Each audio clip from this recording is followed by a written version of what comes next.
What's up, guys? Michael here at 3D Print Everything, and here we are with the HS2. Going to be similar to an H2D, but a little bit different. And we've got an error code that we're going to fix that might throw some people for a loop. So we got AMSA slot 3 feeder unit is stalled. When this first popped up, it says something different, just like, hey, there might be an extruder. I think the assistant, whatever. It gives you a slightly different description than when you go to the deal there. It says that. So what has happened is very similar to another problem I was having quite consistently, which is just, in short, it's heat creep. So the chamber is getting too hot. The filament you're using gets a little soft up inside the heat break area and or this area. And it just gets a little jumbled. Now, when you just have an extruder motor overloaded, okay, so that's what it said. It was like AMS motor overloaded or something like that. But when you get an extruder motor overloaded, you can still end up moving the head around. But as we try to do this, as we press anything here, the head does not move.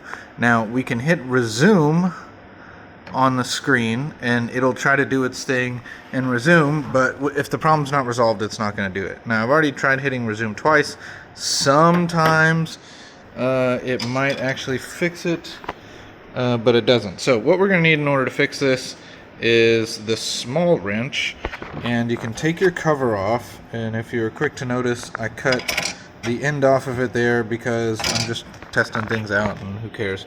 But mostly so I can get a little bit more airflow out here to try to help prevent heat creep.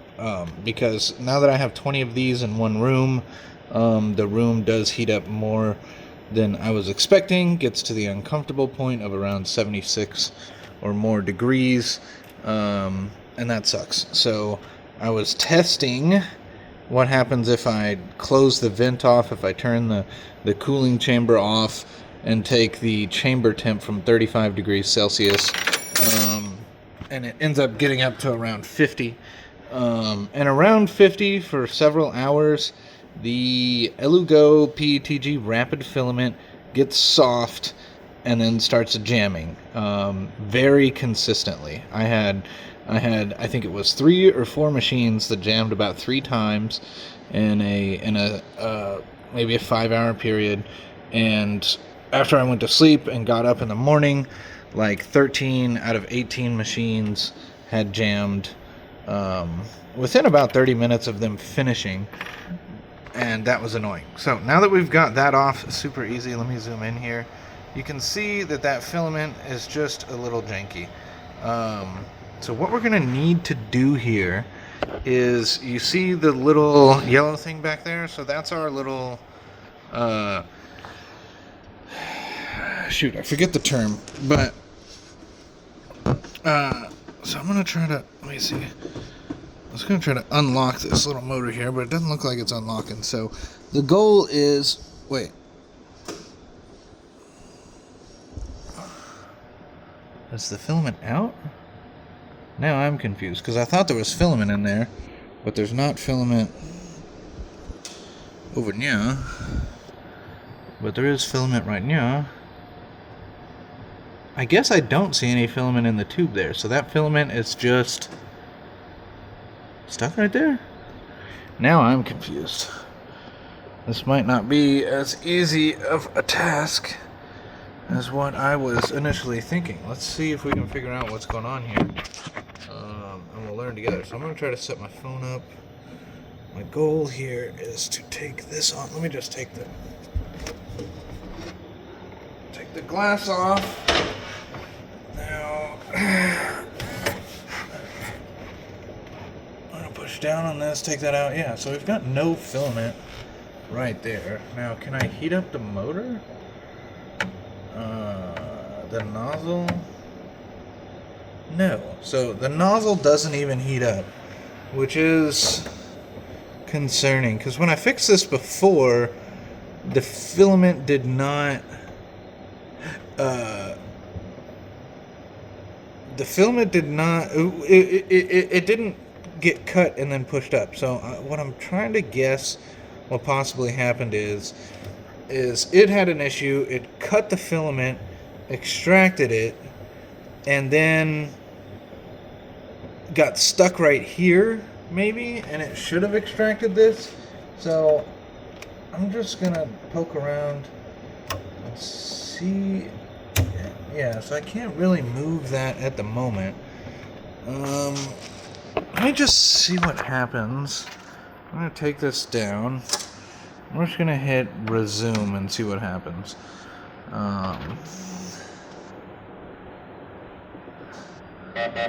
Yeah, so that thing's...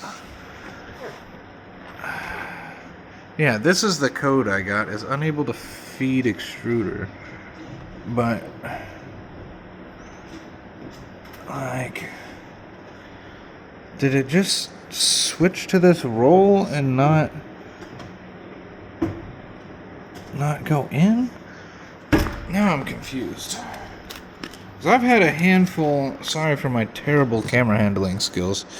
I am just an average dude trying to help people with my videos. Okay, so we've got that fed in there. Let's hit finish and continue and resume. Okay, now it's feeding. See, it didn't even do that before. Oh, shit. I just thought about that. Crap. Okay.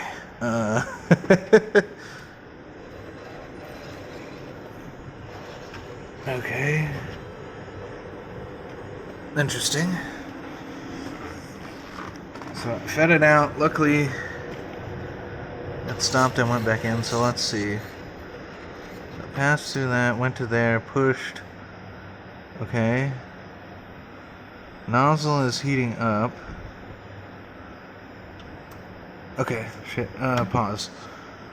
Crap. That might have worked. But I need you to stop that. At any moment this head's gonna move, yep. I hit pause, so hopefully it actually pauses. Hopefully it pauses without an error. Oh yeah, you know what it's doing right now? It's doing all those commands that I told it to do earlier. Come on. There we go. Yeah, I told it to home, it homed. Okay, that's interesting that it stored those commands for a minute. And after I mashed them a bunch of times, it finally did them. Oh, come on. While the nozzle's hot, please. Let me heat the nozzle back up, because it's cooling off for some reason. I guess because I hit pause. Yeah, I hit home like 3 times. Okay, I think that did it. So now we can grab that piece out of the nozzle. We got that out of the nozzle. This is new, good filament, so we're going to kind of push that back into place.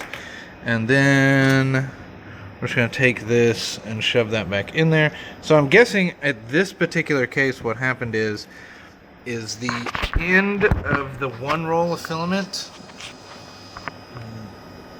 was not being friendly to being pushed by the beginning of the next roll of filament. I do believe that is the issue. So sorry it took 8 minutes to get there. But the important bit is just that, like, hey, you know, some of these error codes do not allow you to move the head while it's errored, and you either need to resume it and see if you can get it to resume to a point of pausing it, and then you can do that. Because look, right now I think I can actually give it commands and it'll do it, but I'm already doing this, so that's all we gotta do. But the H2S is fairly friendly when it comes to, sorry again for my camera skills here. I realize it's terrible. I'm just trying to set it up. There we go, whatever. The H2S is fairly friendly to unjamming by just getting to that little port there, and then you can just put these two little screws back on, and then the little yellow and gray part that shows you that the nozzle's moving or jammed, and then the airflow cover. because that just helps the airflow get directed. Now, while I just finish this, I'll go on. You know, this is a brand new machine. Brand new as in, this is, you know, less than its 10th print. And granted, it's long prints, so even if, you know, these 3 prints are probably more hours than most people's 20 prints, but, oh, sorry, what did that do? Reverse the screen, okay. Oh my goodness. Y'all, feel free to roast me in the comments about how bad of a filmer and YouTuber I am. I really just try. Okay. There we go. So that's how you fix that. Now we can hit resume. And it should just work. So we'll put everything back on. This print can finish. What is it? It still has 10 hours to go. That stinks. That stinks it failed that early and I didn't catch it. But it is what it is. That is the price of doing business. So, yeah, guys, have a good day. Hopefully that taught you something about how to operate it and recover a print. But, you know, that being 18 hours or, you know, 8-9 hours of printing and at least a quarter roll of filament or more, it's definitely nice to be able to resume it, especially that quickly and that easily. In the grand scheme of things, that's quite easy. Even with this being a long video, over 11-12 minutes now, hopefully that was worth watching so that you can fix your printer and save your long print as well. Have a good day, guys, and we will see you in the next video.